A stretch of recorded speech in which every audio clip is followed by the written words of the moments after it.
This is Jeffrey Crivero, and with me is Dr. Connie Lester. I'm conducting an oral history with Kenneth Bentley at the Sanford Museum in Sanford, Florida on Friday, November 21st, 2025. Mr. Bentley, thanks for speaking with us today. Would you please begin by stating for us your full name and tell us a little bit about where you're from and what life was like for you growing up? Okay, my name is Kenneth Bentley. I'm from Sanford, Florida. I was born in Sanford, Florida. I've been in Sanford, Florida all my life. Couldn't ask for a better growing up. I was born in the Georgetown community at a midwife. The midwife's name was Miss Marie Frances Jones, and she delivered thousands of babies. And it was nothing unusual if you were born in the 1950s to be born at a midwife, because people were poor. And when I say people, African Americans were poor. And you have to always remember the content. We weren't called African Americans then, we were called either colored or Negro. And I think my birth certificate said colored on it. I was born at Marie Frances. It's minutes away from this location in the Georgetown community, and the building still stands today. So you know that's an old building because I'm old. My mother brought me directly home. My father was a cab driver. He owned a cab business and brought me directly home to Goldsboro. And I've been in Goldsboro all my life.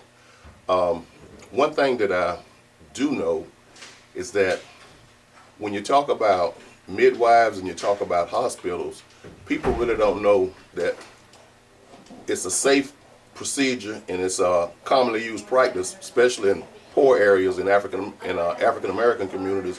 But you never hear the word midwives anymore now. Everybody's at the hospital, Advent Health, wherever they choose. But I'm glad I was born at a midwife. I'm a part of some history here in Sanford. And I wasn't just born there. I had a brother by the name of Gerald and a sister by the name of Kathy were also born there. That was just routine if you were colored Negro. And it was no maternity leave. You didn't stay at that house for 2 or 3 days. You delivered the baby and you went home the next day. And then my mother took us to what we would call the projects. We didn't live in the project, but she took us to the projects. And it was a lady named Miss Mary Frazier would keep us while my mother went to work. She delivered a baby one day and went back to work the next day. It was no maternity leave. And you had to go back to work to keep your jobs. People were trying to line up for those jobs, so you didn't stay out. So a lot of people really don't know the history with midwives. It wasn't just a natural birth to somebody's house and you went home and stayed a couple of days. No, you went right back to work and they had to give that baby to another pregnant woman. So you didn't get a chance to hang over there. Tell us a bit about your family history. Your grandfather was a minister and what was known as a planter? Yeah. A minister and a planter. A planter was what we might say today is a grower. And with the planters, you know, back then agriculture was the key crop. There were no amusement parks, there were no big industries. Everything was agriculture, especially when you talked about Central Florida. You had celery, you had oranges, and people would tell you, you know, you go to Sanford because they got money on trees. And they said, what's the money on the trees? Those oranges. You pick them oranges, you're going to make some money. Also, cabbage, beans. It was nothing unusual to see in Goldsboro, Georgetown, Midwell, Bookertown, fields of crops. It was just nothing unusual. And people that have just come to this area really have never seen Celery Avenue. The Celery Avenue that we see today, both sides of the streets are lined with $400,000, $500,000, and $600,000 homes. When I was a boy, it was lined with cabbages, oranges, grapefruits, celery, and beans. And the stench was so bad certain times of the year because a lot of the crop would rot. You would have to have your car windows up to ride down Sarah Avenue because of the stench. But thank God for progress and development. But back to what you asked about the planter, that's what a planter did. A planter did agriculture. Industry just didn't even exist, and you could count the people that had an automobile back then. That's really why my dad got into the cab business.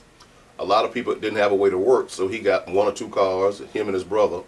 My father's name was Jared Bentley, his brother's name was Arnold Bentley, and they started a cab business. It was called Victory Cab Company, and they would take people to what we call now the Berry. It was like a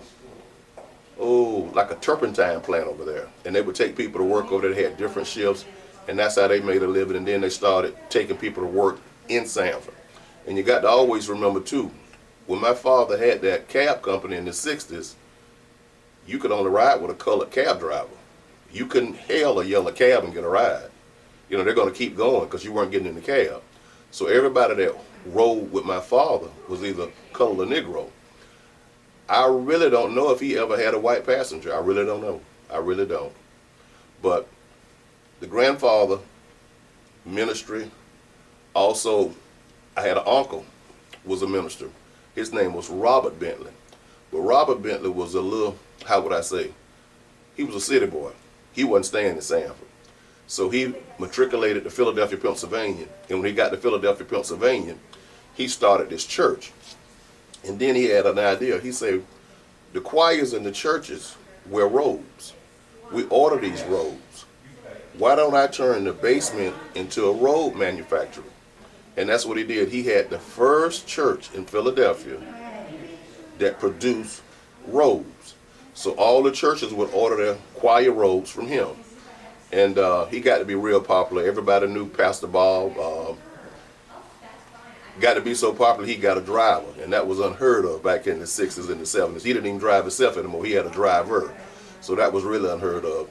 And people would go up there and work and come back and tell us, that, your uncle doing real good in Philadelphia. He's a main man up there. Everybody knows Robert Bentley. Also with the Bentley family, we have Altamise Bentley. Now, Altamise was Robert's wife. Altamise Bentley, now her name is buried on an elementary school here in Sanford, Florida. It's Bentley Elementary. And also, 3 minutes away from here, it's a park, Bentley Wilson Park. And the Bentley Wilson Park is not only to capture Altamise Bentley, it also captures Miss Eunice Idella Wilson, first mortuary in this area. She partnered with a man by the name of Mr. Eichenberger, and that's how it became Wilson Eichenberger Mortuary. She's passed, but she had a vision. Now remember, everything is segregated, so she only buried colored and Negroes. White people didn't come to her, but she had to find out where I'm going to place these bodies. So along what we call 25th Street, she bought a parcel of land, and it's called Rest Lawn. That's where African Americans were buried. Then adjacent to that, it's another open parcel. She said, well, the way people dying, I'm going to need some more property. So she had a vision, so she bought all that property. So she basically, on one side of the street on 25th, I think it's 25th and Country Club, all that belonged to Miss Eunice Idella Wilson. So that's why the two of those names are buried on that park in Georgetown. They were trailblazers. They were trailblazers not just for African American women, they were trailblazers for women, period. Because you always hear the anecdote that women can't lead. Well, women can lead. And the city of Sanford showed people they could lead by naming those things in their honor. Also, with being raised in Goldsboro in the 60s, in the 70s, I saw something that kids will never see today. I saw commerce on both sides of the street. Remember, everything was segregated.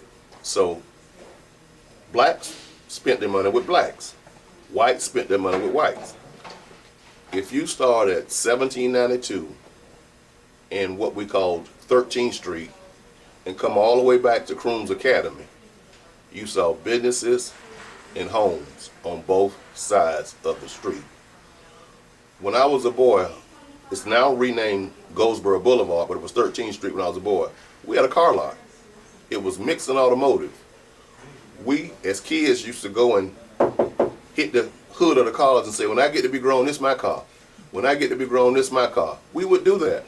People look at me now and say, it's no way in the world there was a car lot on 13. I said, yes, it was. It was Mixon Automotive. We had a furniture store. Mixon also had a furniture store. And that building now is a church on 13th Street. We had school teachers that built their homes on 13th Street, and they were fabulous for that time of day. You talking about back then a house was $10,000 or $15,000. That was a ton of money. It was no minimum wages. It's just what people paid you. People would work for dollars on the day. Also along 13th Street, we had what a lot of people call juke joints. You could go in there, buy beer, and they had a device, what you call a piccolo, and some people call it a jukebox. You could put a dime in there, and it was an alphabet and a number you could mash. You could say like K1, and it would play a tune for you. It would pick the record up, and the needle would play the record through. Or if you had a little bit more money, you could put a quarter in there, and you can get 3 selections. Now, if you were really a big shot, you could put 4 quarters in there, which was $1, and you can get like 7, 8 records.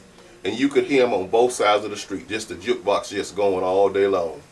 and those what we call juke joints, and we also call them beer gardens because they sold beer.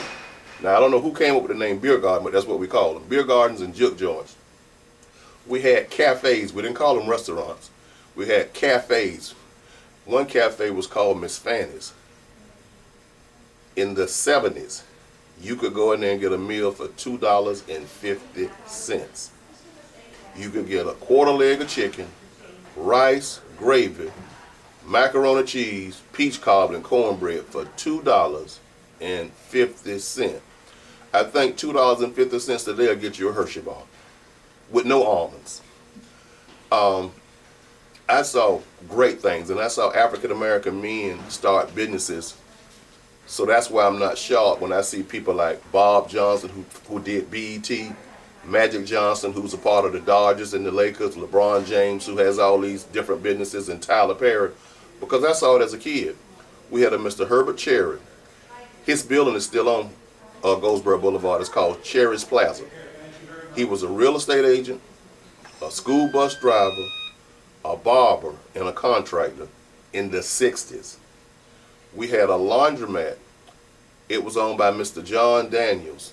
He had a cab stand. A cab stand is where you would call from home and say, I need somebody to pick me up at 12th Street at 2:30. He had people to answer the phone to do that. It was a beauty salon. Like I said, also it was a laundromat. And adjacent to that, it was a gas station. It was a Standard Oil. I don't even know if they even do Standard Oil anymore. That was the Rockefeller family. And with the gas station, we never called them gas stations. We called them filling stations because you were going to fill your car up. So we always said filling station, but they also had a pump. There was no diesel back then. You had just gas, whether it was, and we didn't say unleaded. We said high test. You want high test or you want regular. And I can remember we used to get $1 worth of gas in my mother's car. That was 33 cents a gallon. She said, give me $1 worth, because she knew how far she could go off 3 gallons. $1 worth of gas? You couldn't get the thing to move now. I can remember like it was yesterday. And Mr. Daniels also had what we call a kerosene pump. 60s. Ain't nobody had no central air now. If you had central air, you were white living on the other side of town. You had a kerosene heater and you had a fan in the window. So during the winter months, we would go up there and get kerosene. So he would also sell the kerosene. And he had a fuel truck. It's still in the bay on 13th Street in his building.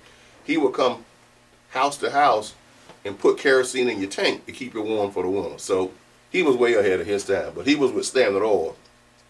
We had a funeral home. It was called Williams Funeral Home. We had a flower shop. We had our own florist. It was Miss Wynn's Florist Shop because everything was segregated. We had a segregated movie theater. We couldn't go to the Ritz. We went to the Star Theater. That building is still standing in Goldsboro, and it has a mural on the outside that shows you life of Goldsboro. We had a restaurant that stayed open 24 hours. Now, it wasn't called Denny's, and it wasn't called the Waffle House. It was called the West Side Steakhouse. It stayed open 24 hours, serving breakfast and lunch, and they had a ping pong machine in there. I don't think they even make stuff like that anymore. And, of course, they had a jukebox. We had our own grocery. It was called Tip Top Groceries. We had a dentist, Mr. Errol Cherry. His building is still in Goldsboro. We had a tailor. Mr. Smith was the tailor, and adjacent to his building was Mr. D.C. McCoy. His real name was Duncan, but everybody called him D.C. He was the dry cleaner. You go a little further down, we had what we call a pool room. Now, young kids have missed out on this altogether. We actually had a venue where we could go and shoot pool. And shooting pool was a big sport back in the day. People got dressed up to go shoot pool. Not only did they get dressed up to shoot pool, they would bet a little money on the games. And if you were on the side, you bet a little money on the game. But nobody had a lot of real money, so if you were a big shot, you might bet $5 on the game. You're on the side, you say, well, I got $1 on him, I got $1 on him. But everybody went to the pool room. And like it was like a fashion show. Everybody was dressed up, everybody washed their car, wax it up, park it out front, and the girls would come by and would go to talking and everything. But that was the meeting place. Every afternoon, it was called Mike's Pool Room. But it's a funny kind of, how would I say, configuration, because you had the pool room in the back. Of course, you had a juke joint hooked to it. That was called a New Yorker. You could go in there and buy beer. And back in the day, everybody bought quarts of beer. I don't know if they even sell quarts of beer anymore, but everybody would buy a quart of beer, 90 cents. It's this tall. And on the other side of that was a gas station. Once again, a filling station. It was, Mr. Daniels was Stamner, so this was Phillips 66. This was Mr. Wynn, Mr. Spoke Wynn. And big man, he skated to death. He was tall, had hands like baseball gloves. He shake your hand, he just cover your whole arm. He sold gas, and he would also fix our bicycle tires. You know, everybody had a little bicycle, and when the inner tube would bust, you need a patch. So you go up there and Mr. Wynn fix your tire for you. But just a lot of glorious days back there in Goldsboro, and of course, the Mecca of Goldsboro, and everybody should know this, and if they don't know it, they know it now. Croons Academy. Croons Academy was the, how would I say? Croons Academy was the apex of Seminole County if you were African American all the way to 1970. If you were in high school and you lived in Seminole County and your identification said you were colored, Negro, or black, you went to Seminole High School. You did not, you went to Croons Academy. They didn't do a full integration until 1971, but I want to make sure I'm correct. We had African Americans that had integrated the school system in 1965, like Ingrid Bird Nathan at Sanford Middle, but it still wasn't a court order where you had to desegregate. This was just voluntary because we knew that we could go to those schools. But in 1971, they came and said, well, Croons is just closed. You got to go to Seminole now. Matter of fact, they made Croons out of 9th grade center. So all those people that used to travel from Oviedo, Midway, Jamestown, Snow Hill, Bookertown, Altamount, all those people had to now go to white high schools. So if you lived in Oviedo, you got a chance to go to Oviedo High. If you lived in Sanford, you got a chance to go to Seminole High. If you lived in Altamount, you went to Lyman High. So it basically did away with desegregation, but it also ended one thing where people were close because they knew everybody. Just imagine a school opened in 1926, and if you wanted to go to high school, you went there until 1970. And when Croons first opened, it was 4th to 12th grade, Professor Croons. That's why so many people know each other in Seminole County. Oh, you a Banks? Yeah, I went to school with you a Bentley? Oh yeah, I went to school. You a White? Oh yeah, I went to school. Because all of them traveled together like that. And then on the weekends they would go to them different communities because, you know, they might have had a house party or anything, and they met each other at the football game too. So, but until 1970, if you were African American in high school, you went to Croons. Now, if you didn't go to Croons, your parents transported you to Edenville to Hungerford. That's another option you had, but they had to transfer you there. They transport you there because that wasn't Seminole County. But if you stayed in Seminole County, you went to Croons. So Croons is still standing a battle. We had to go to court to get it reopened. They even tried to make it a juvenile center one time. And we told them absolutely not. Then they said, well, maybe an elementary school. Absolutely not. It'll be a high school, just like Professor Croons opened it. And with the court order, they had to open it back up, and it's a high school, and it's one of the top performing high schools in the country now. It's called Croons Academy of Information and Technology. And you check this, because I don't want nobody saying that it can't be true what he's saying. They have a 100% graduation rate. Not a 92, not a 94, a 100% graduation rate. If you go there in 9th grade, you're going to graduate. That's unbelievable. The only time they didn't have a 100% graduation rate is when we had COVID. And you know what happened during COVID. Nobody went to school. And some people just didn't go back. They just stayed home and got homeschooled. But Croons is the place that everybody glamors about. Matter of fact, it's going to be 100 years old next year. It was opened in 1926, so we're going to do a fantastic celebration to let people know about Croons. Staying in Goldsboro again, a lot of people don't know that Goldsboro was its own township. Goldsboro was founded in 1891 by Mr. William Clark.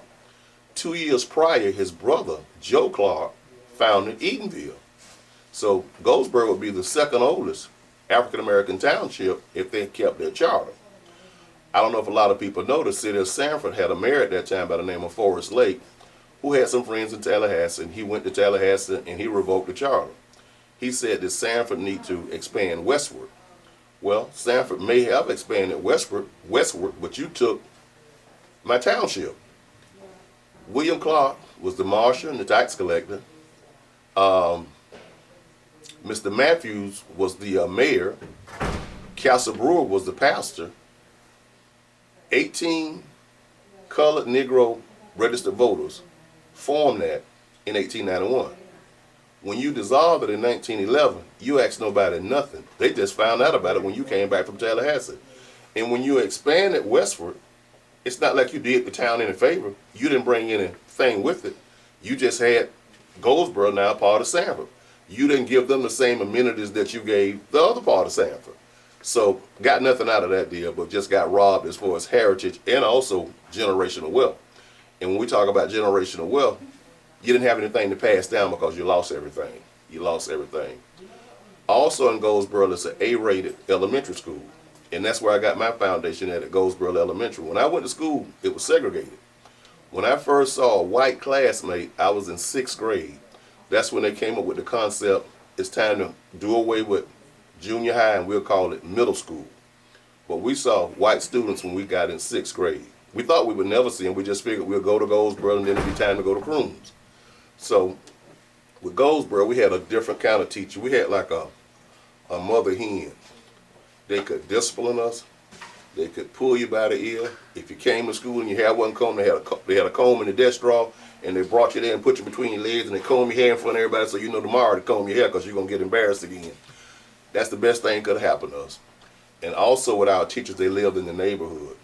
Today, kids don't see their teachers until they go to school, but our teachers lived in the neighborhood. And you know what else they did? They taught Sunday school at the churches. So we saw them 6 days a week. We saw them 5 days at Goldsboro, and we saw them Sunday at church.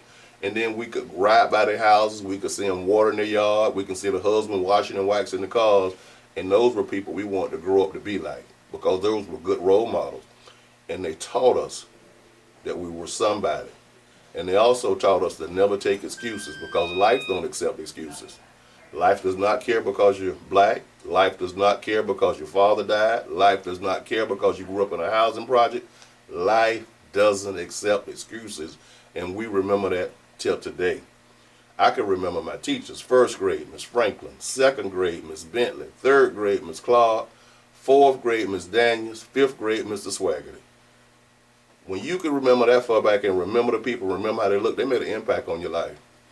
And when they got ready to integrate the school system, what they did, they brought one white teacher to Goldsboro. We had never seen a white teacher. They wanted to get us ready for integration, but if you're in 4th or 5th grade, you don't understand what integration is. He came out there and they selected kids to be in his class. I don't know if they selected us because we were the smartest kids or what, but I was one of the kids. And he taught us 5th grade at Goldsboro. And it's the same encouragement. You're smart, you're going to be fine. Always just believe in yourselves. Never forgot it.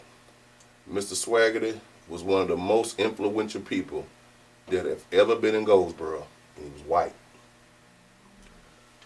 Also with the school system in Goldsboro, we saw a lot of, how would I say, sad things. We got to Seminole High in 10th grade because we did Crooms in 9th grade. We got to Seminole High in 10th grade. And saw something that just was still amazing in the 70s. When it was time for homecoming, you had a white and a black homecoming queen. You didn't just have a homecoming queen. And I'm going to say this, and somebody might say, Mr. Bentley, that ain't the reason, but I'm going to say what I think it is.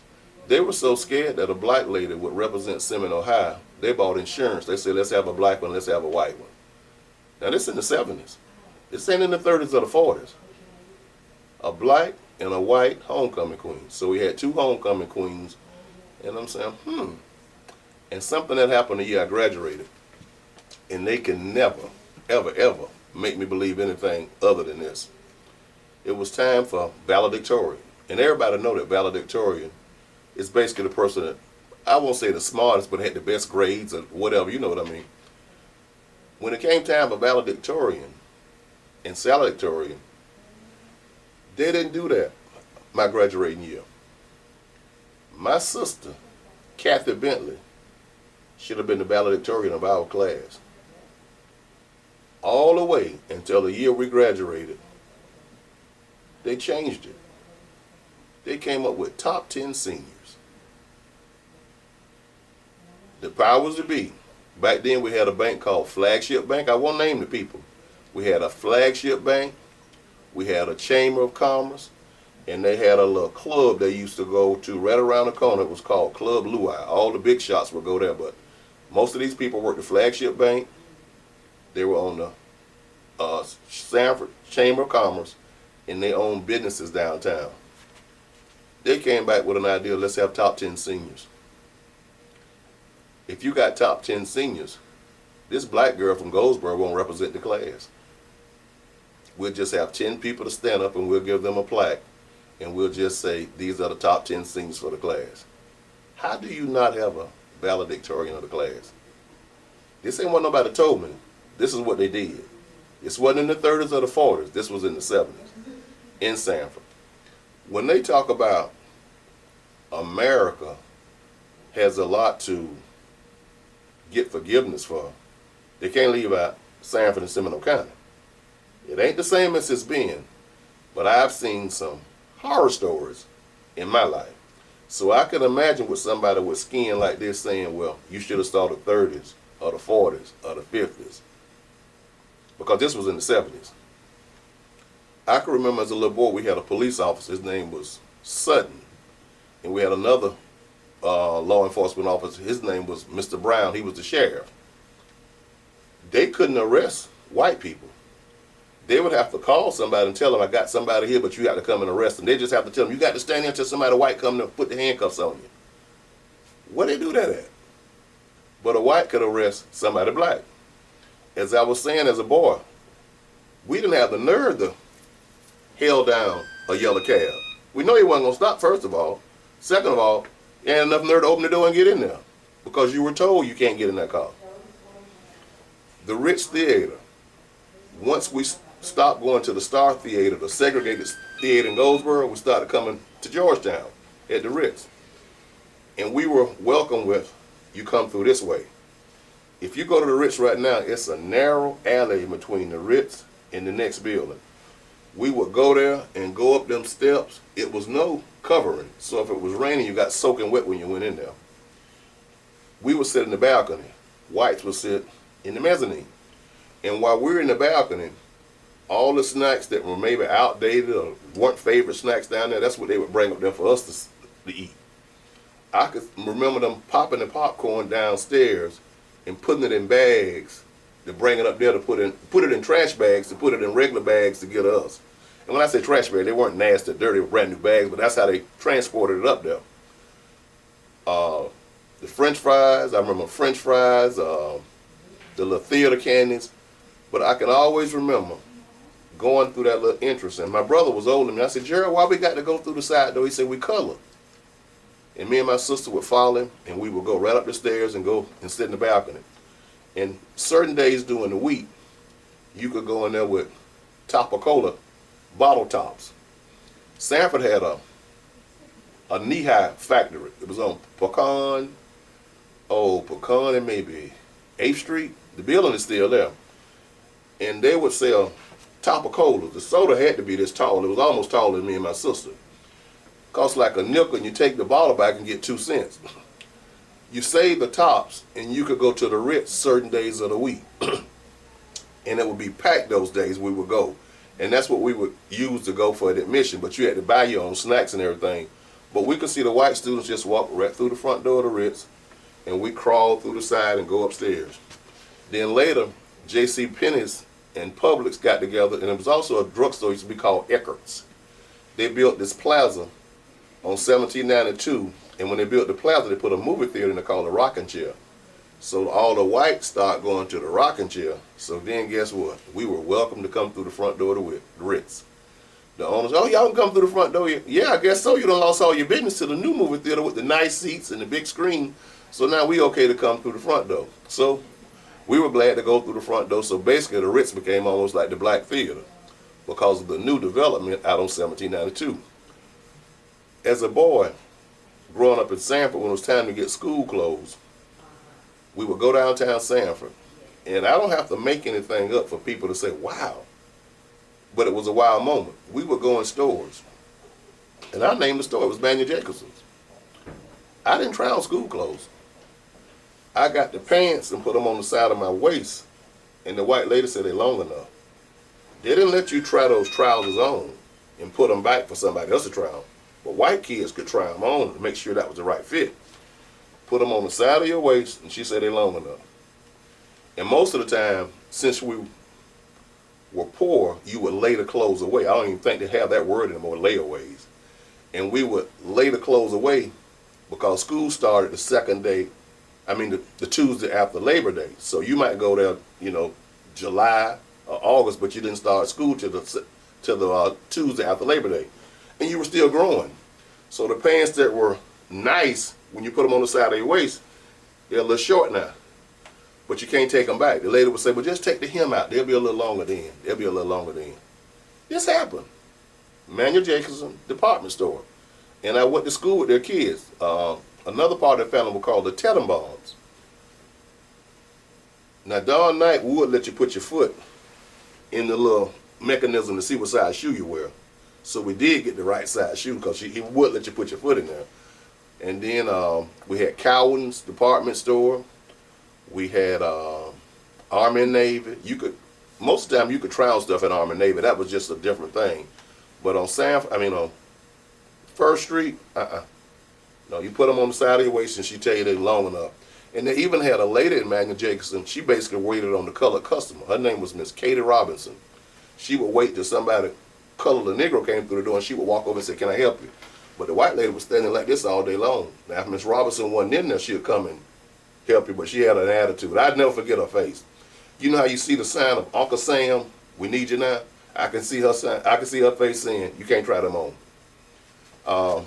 And I guess they call that PTSD, but I'm okay. But I could just remember that. And not bitter and not mad, I'm just truthful. And I tell the story so people will know that change has come, but it's been slow. And a lot of times when younger people tell me, oh, we going through, no, you ain't going through nothing. You missed it all. We went through it. Now, they have a lot of options that we don't have as far as this social media stuff because we had nothing. If you had a phone, you were rich. I'm talking about a landline.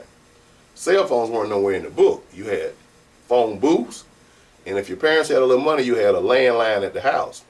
But Sanford, it's changed, but it's some other things got to happen. Now, what they call the historical district, we couldn't go through there. I can remember me and my buddies with bicycles. We would ride through there, and the next thing we know, big dogs would be behind us. They would let the dogs out on you.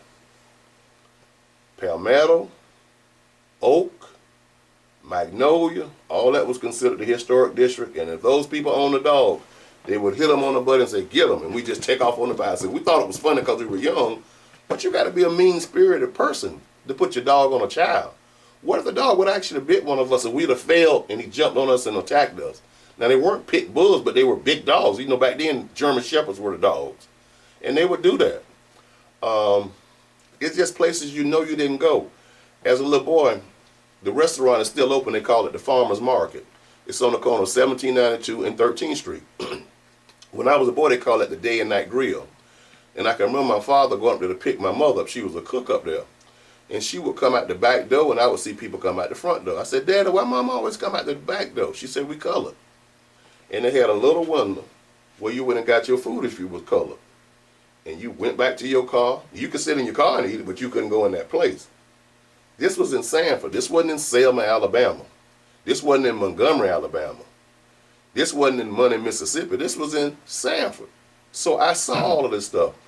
And also growing up in Sanford, I saw the housing projects. The housing projects, how would I say? A lot of the people that were directors of the housing project, they took it under their leadership to make it seem like all the people out there were shiftless and didn't want nothing. And that wasn't true. That wasn't true at all. Amazing families have come out of those housing projects. The housing projects is just to give you a lift until you can find something else. But I can remember a guy, he would cut the heat off in the winter, stuff like that, like he had to pay for it. Don't even get those social services jobs if you have that kind of mean spirit heart. And, I saw stuff like that because I had classmates that live in the project. I didn't live in the project, but they lived in the project, and I could see what they were going through. Even when they built the West Side Community Center, they had a guy that came out there, and the projects are right behind the West Side Community Center. And I'm going to call his name. His name was Mr. Smith. He worked for the Recreation Department. He would always have something slick to say. They don't pay any taxes, and they come over here and they use the bill, and then they go over there and live for free. Now, I'm a little kid, but I can hear this man saying that. And I can still resonate what he's saying today, and I can see him sitting back here. Now, he got a job with the city of Sanford. He mad because people got housing, and he mad that they taking advantage of the community center. But I can hear him saying, they don't pay anything to live over there. They shouldn't even be able to use this building. They don't pay taxes. Who asked you? And also with the West Side Center, a lot of people don't know, that land was basically gifted to the city. It was a white farm estate named Mr. Zipwright. Mr. Zipwright died and didn't have any relatives. So the city wound up with the land. African-American parents wanted their kids to be able to come downtown and play with the rec department, but they couldn't. So they said, well, give our kids something. So that's why they built the West Side Center in that location. And I know what I'm talking about because my mother's house is not even a block from that building. I remember like it was yesterday. I used to play in Mr. Zipwright's field. So people don't know the history of stuff and always have something to say. Sometimes they just need to be quiet and find out what's going on. But his name was Mr. Smith. He worked for the Recreation Department probably 3 decades, and he was a bitter man. The last thing he should have had was a job with people's kids. I'll never forget him. I guess I got PTSD from him too. Also with Goldsboro, it's on a, how would I say, trajectory. It'll never get back to the heyday because it's just not that many businesses up there, but what it'll do, it can always be a thriving community. And it'll be totally different now because it's not segregated. Whites are welcome to come and start businesses, to build homes. They're welcome. Hispanics, Latinos, anybody.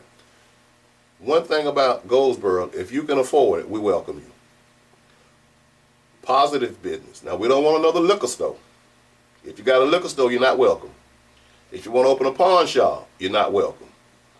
We don't want any devices to get our kids going astray.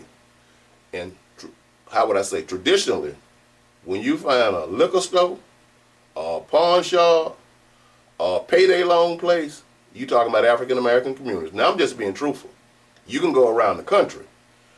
We don't want to be known for the place where the liquor store is located and where the pawn shop is located and where the payday loan place is located.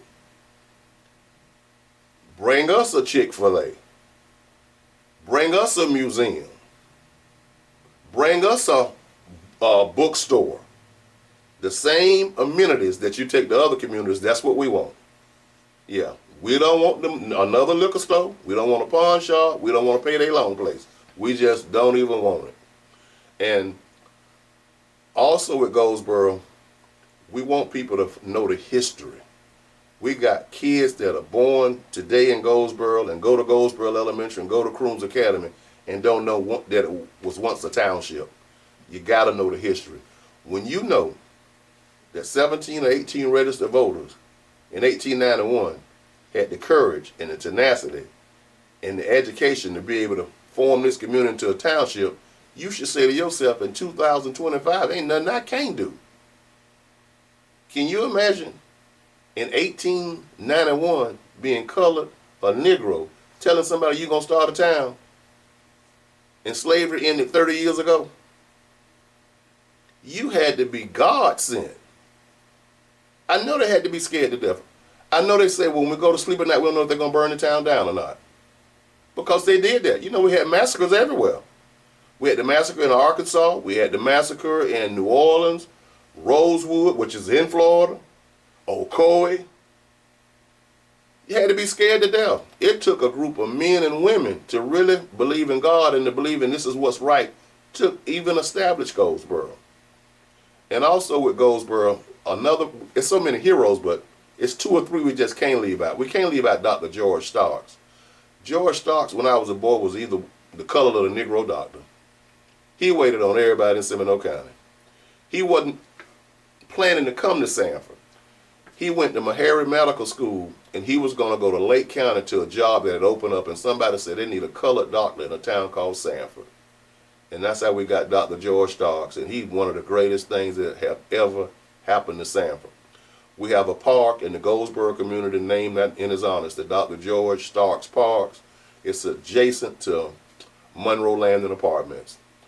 Also, Miss Mother Ruby Wilson. Miss Mother Ruby Wilson took care of kids that didn't belong to her. She made sure these kids were cared for, they had a place to stay, and she also came up with a church. The church is still standing, and she came up with a, how would I say, assisted living facility. It was called a Good Samaritan Home. Black people had somewhere to go when they didn't have relatives and they got too sick and they couldn't be cared for at home anymore. And that building is still standing. It's not named the Good Samaritan Home anymore, but somebody else does have it. But Mother Ruby Wilson did that. We got a Dr. Velma Williams. Dr. Velma Williams is the first African-American city commissioner in the city of Sanford, and she's given her entire life to Sanford and Goldsboro. She went to Goldsboro, she went to Croon, she went to FAMU, she came back, she worked at Seminole State, elected as a city commissioner. She started Goldsboro Front Porch, she started Goldsboro Main Street. She's just, I guess she rode in the same car with Ida B. Wells and Fannie Lou Hamer. Yeah. We got some real heroes in this town, real heroes. And a lot of heroes, the name don't have to be on a building or at a certain place. Their work speaks for them. Their work speaks for them. But one thing I pray that we could do before I leave this earth is do something where Marie Frances Jones delivered all those babies. Over, I think it was 4,000 babies. And what they don't talk about is that Marie Jones and her sister delivered the babies on the bottom floor of that building. And the top floor, we had a poet, Zora Neale Hurston, wrote poetry there. Zora Neale Hurston is never connected with Sanford, but she was in Sanford first. But anyway, now she wasn't writing poetry when I was born, I ain't that old, but she was in that same building, so that should be a historical facility here in Sanford.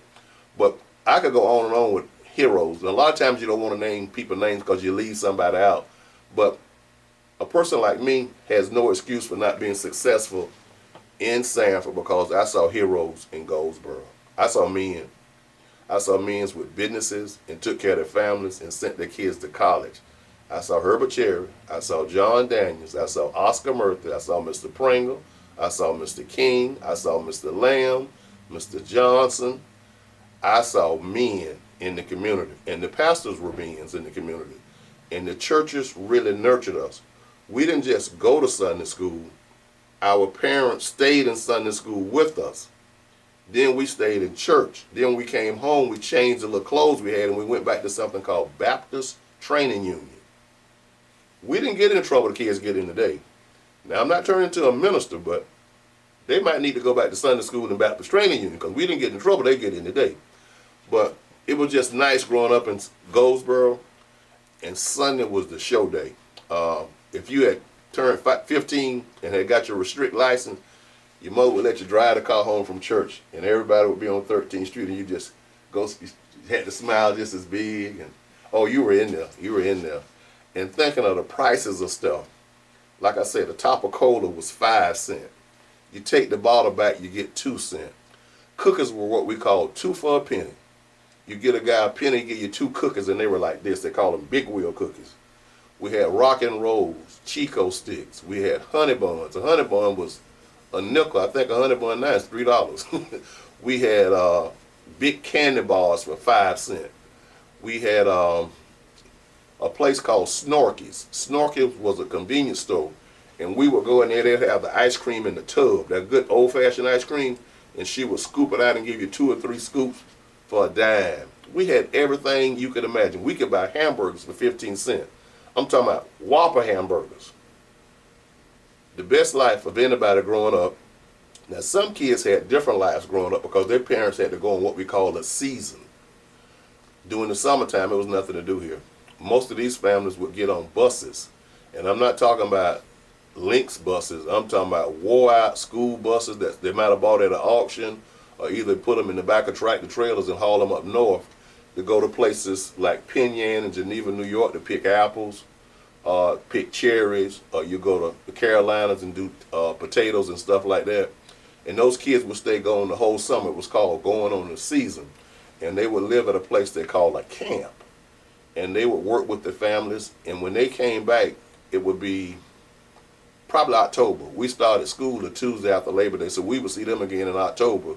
And they would have all the new style school clothes because they would stop in a city called Rochester on the way back. And they would buy the updated school clothes. See, we didn't have them in Sanford yet. And they would know all the latest dances and stuff like that. But a lot of families had to go and work like that. And like I said, a lot of those conditions were horrible. Could you imagine somebody putting you in a box truck and driving you from Sanford to New York and just stopping every now and then so you can get some air? The buses, some people got killed going up on the camp. Some people got killed coming back. But we had what we call crew leaders, and those crew leaders would get those people together and take them. They would line 13th Street like they were going to the Bahamas.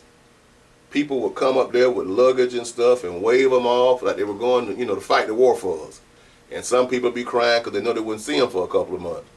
And when you was a little boy, you really didn't understand it. But I always wanted to go on the season. My mom said, "Shut up, boy, you ain't going on no season." But I always wanted to go because all your buddies were gone. You didn't have a lot of people to play with during the summer because they were with their families. But we don't go on the season no more. We go on vacation now. So we go on vacation. We threw it going on the season. And a lot of people from Sanford will go to Hannahsport and work for the Kennedys. Sanford has a connection everywhere. They would go to Hannahsport and work for the Kennedys. They would also go to a place called Finger Lakes in New York and do hair. It's right by a racetrack. I would hear those stories. And it was another resort in Chicago. A man by the name of J.P. Scipio would go to Chicago and he would take people with him and they would work at this big country club. And they would come back and have money for school and stuff. That was like a seasonal job. And one other thing with the season, by a lot of people leaving here and seeing how Rochester looked, they never came back. Rochester at the time was booming in the 60s and the 70s. You had Bosham Lawn. You had Rochester Products. And guess what else you had? Kodak. So people went and got hired with Kodak and made some good careers.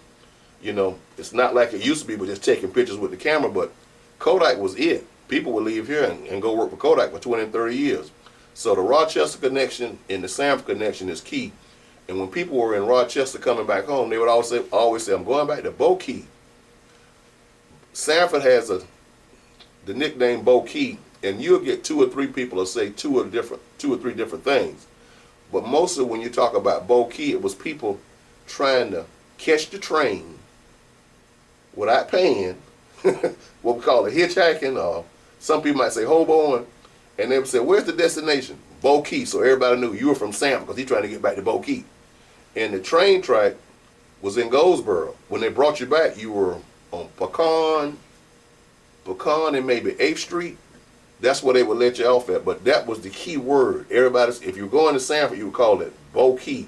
And now Seminole High uses that logo on everything they got. They call it the Bo Key Seminole High football team, Bo Key Land. So when you hear people talk about Bo Key, they're talking about Sanford. But it really originated with people going to the north trying to get back. But a lot of those people would hitchhike trying to get back. One last thing about Goldsboro and Sanford.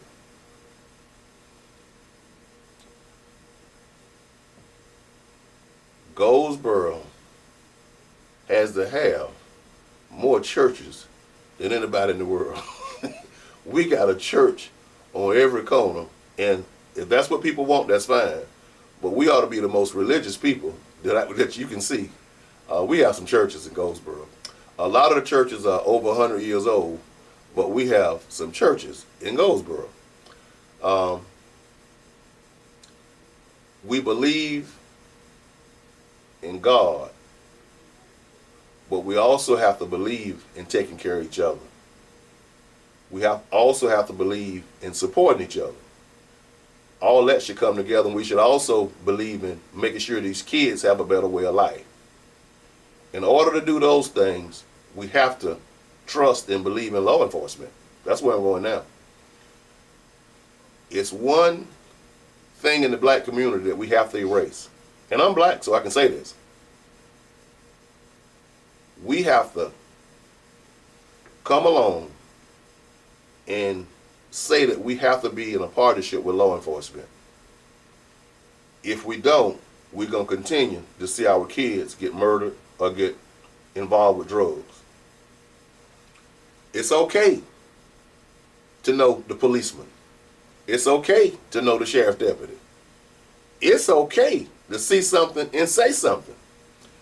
Once you see something and say something, you eradicate that cancer out your community. But if you just, well, I ain't gonna say nothing, I'm gonna stay out of that, it prolongs. That's one thing we got to work on, is realizing law enforcement is here for us too. In order to make the community thrive and to make any community thrive, whether you in New Orleans, Chicago, Detroit, Los Angeles, Orlando, you have to have a partnership with law enforcement.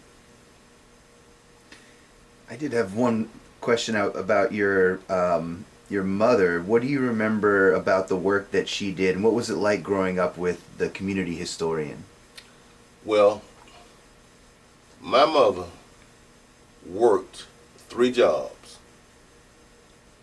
My mother showed me the value of working. My mother made sure that we went to school 180 days each year. And I said, Mama, we don't never stay home. She said, Kenny, you ain't gonna never stay home. I said, why?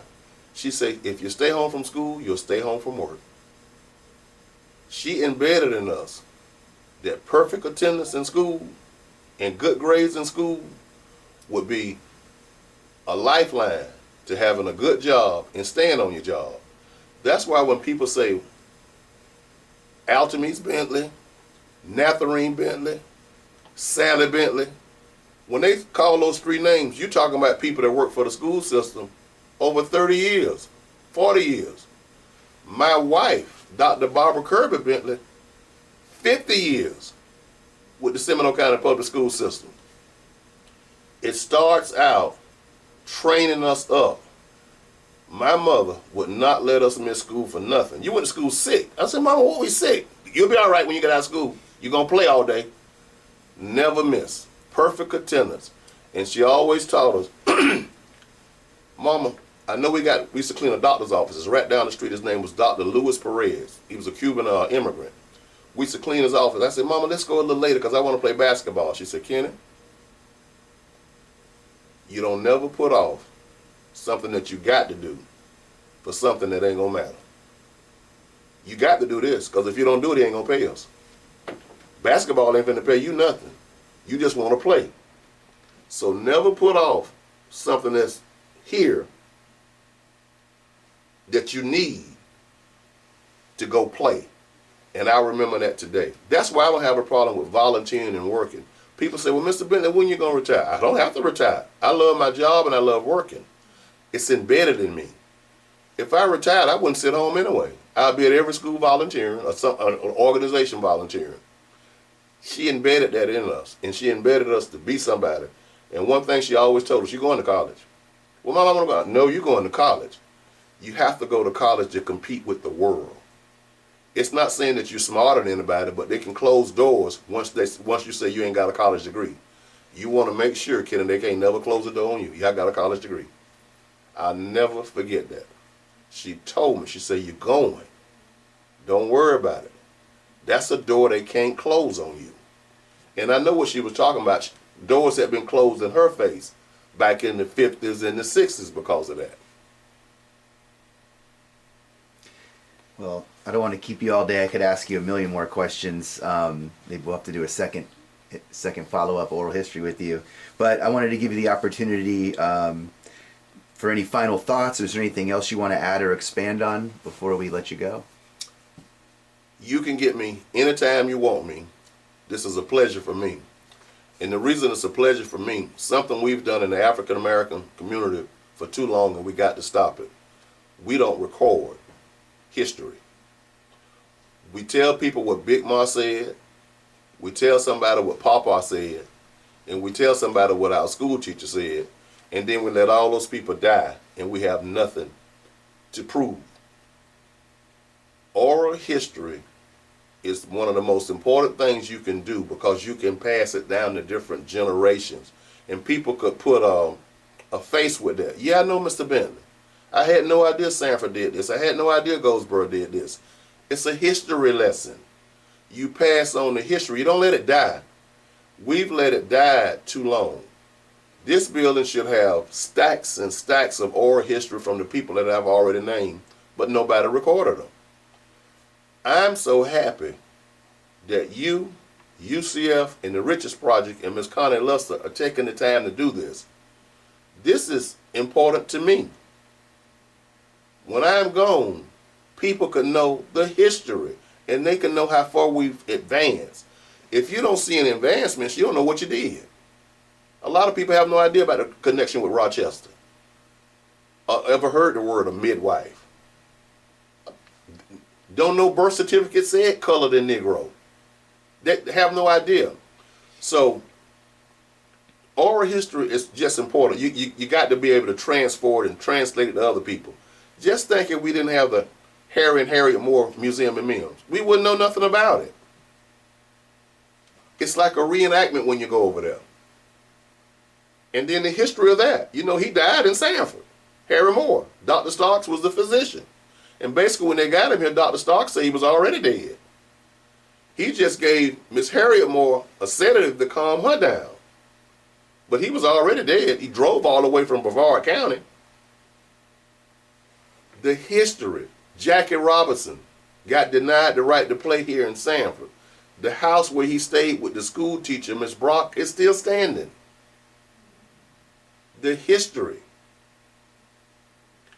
People don't even know Tim Raines. It's from Goldsboro and Sanford. Hall of Fame player. The history, we have to share it. We can't keep it a secret. Now, if Colonel Sanders want to keep the recipe a secret, that's Colonel Sanders' business. But history shouldn't be a secret. It should be able to be carried on from generation to generation to generation. So I applaud you for wanting to know this history and sharing it with other people. Well, Mr. Bentley, thank you so much again for sharing your time and speaking with us today. We really do appreciate it. This has been Jeffrey Crivero with Dr. Connie Lester at the Sanford Museum on November 21st, 2025.